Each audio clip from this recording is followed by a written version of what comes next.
Anchor नायब collector Chotila H T. Makwana દ્વારા સત્યજીવન સાર્વજનિક હોસ્પિટલ ચોટીલા ઉપર દરોડા પાડી સોનોગ્રાફી મશીન સીલ મારવામાં આવ્યું. થાનગઢના વિવાદાસ્પદ આશીર્વાદ હોસ્પિટલના તાર પણ ચોટીલાની સત્યજીવન હોસ્પિટલ સાથે જોડાયા હોવાનું બહાર આવ્યું છે.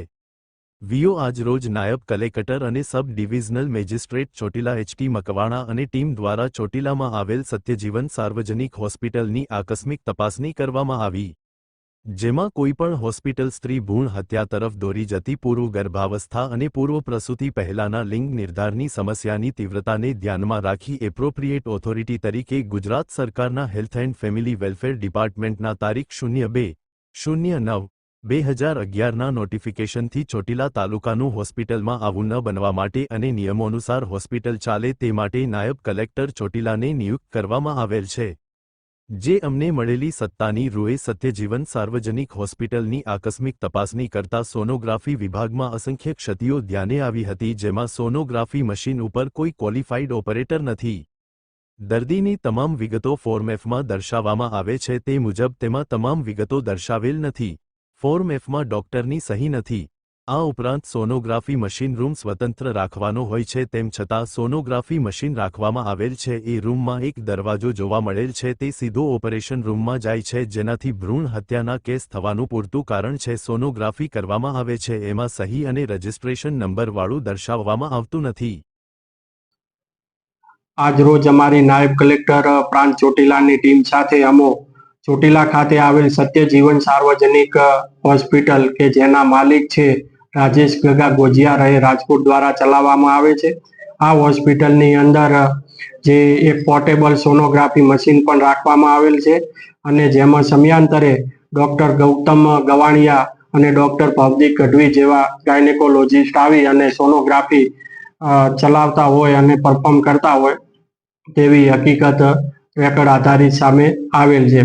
આ હોસ્પિટલની અંદર જો ગેરરીતિઓ જે અમને મળી આવેલી છે તેની અંદર જે ફોર્મ એફ જે ભરવામાં આવે છે એ ફોર્મ એફની અંદર છે એ ડૉક્ટરના પોતાનું નામ, પોતાના રજિસ્ટ્રેશન નંબર અને જે ગાયનેકોલોજીસ્ટની જે સહી હોવી જોઈએ તે મળી આવેલી નથી.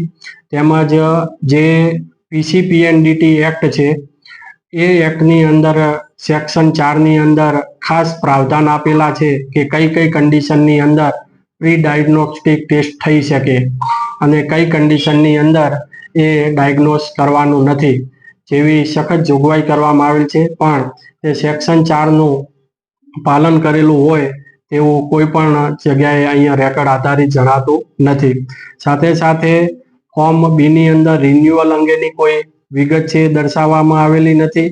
તેમજ દર્દીની જે વિગતો દર્શાવવામાં આવેલ છે તેમાં ડૉક્ટરની કોઈ સહી પણ કરવામાં આવેલ નથી અને જે ડાયગ્નોઝ કરવા માટે એટલે કે સોનોગ્રાફી કરવા માટેનું જે કારણ છે એ ફક્ત ફિટસ વેલ બીઇંગ એટલું જ દર્શાવવામાં આવેલ છે.